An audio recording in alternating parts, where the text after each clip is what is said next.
최근 롤에서 티어가 높을수록 비매너 플레이를 즐긴다는 연구 결과가 나왔다고 합니다.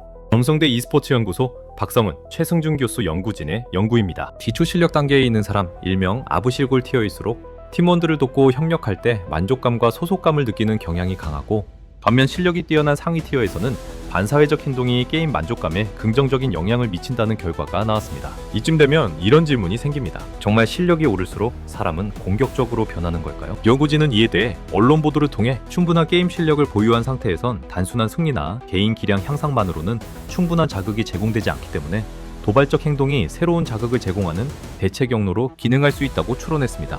정리하면 연구는 이렇게 말합니다. 실력이 높아질수록 공격성은 하나의 보상이 된다. 근데 이는 정말일까요? 결과 자체를 부정하고 싶지는 않습니다. 이 정도의 결과는 충분히 예상 가능한 범위였으니까요. 다만 이 결론이 도출되는 과정에서 리그 오브 레전드라는 게임이 가진 중요한 맥락들이 상당 부분 생략되었다고 생각합니다. 연구에서 말하는 반사회적 행동이 뭘까요? 연구진들은 팀원 포지션 무시 욕설 및 조롱, 무례한 발언 등을 꼽았습니다. 욕설 및 조롱, 무례한 발언은 인정합니다. 그건 명백한 잘못이죠.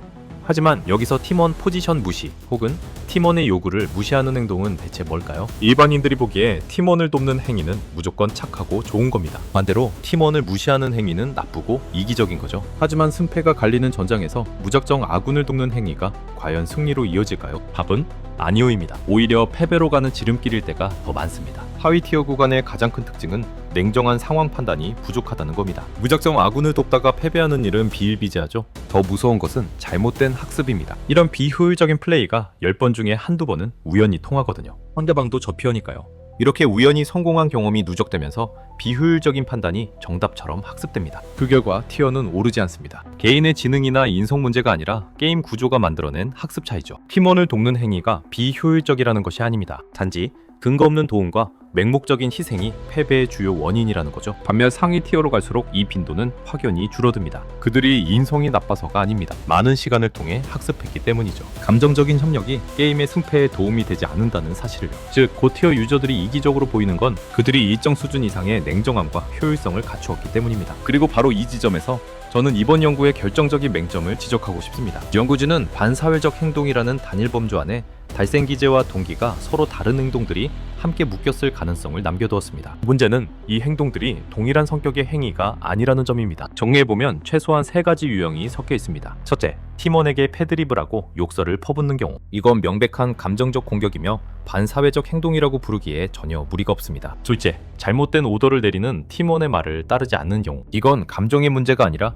승패를 고려한 전략적 판단에 가깝습니다. 셋째, 서로의 판단이 엇갈리면서 채팅으로 언쟁이 격화되는 경우입니다. 이건 공격이라기보다 의사소통의 충돌에 해당합니다. 즉, 연구에서 제시한 반사회적 행동 범주 안에는 감정적 공격, 전략적 판단의 충돌, 의사소통 실패라는 서로 성격이 전혀 다른 행동들이 함께 포함되어 있을 여지가 있습니다. 이제부터 중요한 건 행동의 옳고 그름이 아니라 이런 충돌이 왜 고티어 구간에서 더 자주 발생하는가입니다. 롤은 철저한 남초 사회입니다. 물론 여성 유저도 많지만 경쟁의 양상과 문화를 주도하는 것은 남성 집단의 특성인 수직적 서열 문화와 결과 지상주의입니다. 이 지점을 이해하려면 조금 다른 관점이 필요합니다. 바로 진화 심리학적 관점입니다. 인간, 특히 남성은 오랜 시간 동안 사냥과 경쟁의 환경 속에서 진화해왔습니다. 그 환경에서 가장 위험한 존재는 포식자가 아니라 팀의 생존을 방해하는 동료였습니다. 사냥에서 한 명의 실수는 단순한 손해가 아니라 집단 전체의 생존율을 떨어뜨리는 요인이었죠. 이때 나타나는 감정이 바로 분노와 배제입니다. 중요한 건 이 설명이 공격성을 정당화하기 위한 것이 아니라는 점입니다. 다만 왜 인간이 특정 상황에서 이런 감정을 빠르게 느끼도록 설계되어 있는지를 설명하기 위한 이야기입니다. 이 구조를 리그 오브 레전드에 대입해봅시다. 롤은 팀게임이고 각자의 판단과 실수가 미니맵과 전투 로그를 통해 실시간으로 모두에게 공유되는 게임입니다. 즉, 게임의 잘못이 숨겨지지 않습니다. 그리고 AOS 장르 특성상 이기는 공식이 어느 정도 정형화되어 있습니다. 라인 관리, 오브젝트 타이밍, 합류 판단. 이 공식을 크게 벗어나는 플레이는 단순한 개성이 아니라 패배 요인으로 인식되기 쉽습니다. 그래서 고티어로 갈수록 이 공식에서 벗어나는 플레이는 다름이 아니라 위험으로 받아들여집니다. 이때 중요한 건 그 플레이어가 실제로 못하느냐가 아닙니다. 못한다고 인식되는 순간 그는 팀의 생존율을 떨어뜨리는 변수로 해석됩니다. 그리고 인간은 특히 경쟁 상황에서 이 변수를 매우 공격적으로 배제하려는 경향을 보입니다. 이것이 고티어 구간에서 공격성이 더 자주 표출되는 하나의 구조적 이유입니다. 여기에 하나의 요소가 더 겹칩니다. 최근 롤 커뮤니티에서 자주 언급되는 이른바 매칭 조작 논란입니다. 이게 사실이냐 아니냐는 여기서 그다지 중요하지 않습니다. 중요한 건 많은 유저들이 이것을 인지하고 있고 실제로도 그렇게 느끼고 있다는 점입니다. 네 판은 이미 정해졌다. 내가 아무리 잘해도 아군 때문에 진다. 이 인식은 아군을 같이 가야 할 동료가 아니라 발목을 잡는 요소로 전환시킵니다. 그리고 그 순간 공격은 감정의 폭발이 아니라 스스로를 방어하기 위한 합리화로 기능하기 시작합니다. 익명성이 보장되어 있으니 심리적 저항도 적죠. 결국 이 모든 걸 종합하면 하나의 결론에 도달하게 됩니다. 고티어 유저의 공격성은 도덕성의 문제라기보다는 경쟁 구조, 게임 설계, 그리고 인간의 진화된 심리가 한 지점에서 충돌한 결과에 가깝다는 겁니다. 연구진은 상위 티어 유저들이 승리만으로는 충분한 자극을 느끼지 못해 도발적 행동이 게임을 지속하게 만드는 새로운 자극 경로로 작용할 수 있다고 해석했습니다. 이 설명은 하나의 가능성으로서는 성립할 수 있으나 이를 현상을 설명하는 단일한 원인으로 받아들이기에는 게임 구조와 플레이 맥락에서 고려되지 않은 변수들이 지나치게 많아 보입니다. 따라서 이 현상을 이해하기 위해서는 개인의 자극 추구 성향이 아니라 경쟁 구조 속에서 공격성이 어떻게 기능하는지를 함께 살펴볼 필요가 있습니다. 그렇다면 이런 질문이 남습니다. 구조적 이유가 있다면 욕설은 게임의 책임이 아닌가? 결론부터 말하겠습니다.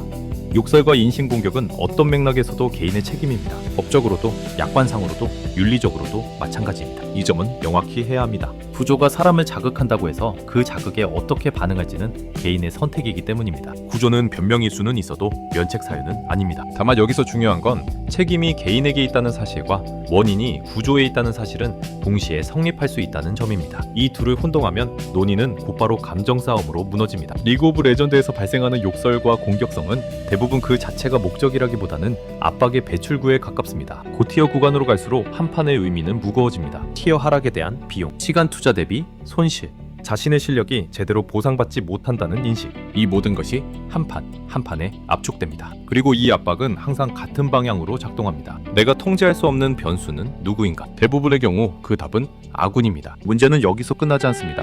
리그 오브 레전드의 시스템은 이 분노를 완화하기보다는 증폭시키는 방향으로 설계된 요소들을 가지고 있습니다. 실시간으로 공유되는 미니맵과 전투 정보, 아군의 실수를 즉각적으로 인지할 수 있는 구조, 한 명의 판단 미스로도 게임이 급격히 기울어지는 스노우볼 시스템, 패배의 원인을 개인에게 귀속시키기 쉬운 전적지표 공개 방식. 이 구조 안에서 플레이어는 계속해서 누가 잘못하고 있는가를 계산하도록 강제됩니다. 욕설은 이 계산의 결과물이지 출발점이 아닙니다. 여기서 흔히 나오는 오해가 있습니다. 그럼 시스템이 문제니까 개인은 책임이 없는 거 아니냐? 아닙니다. 전혀 아닙니다.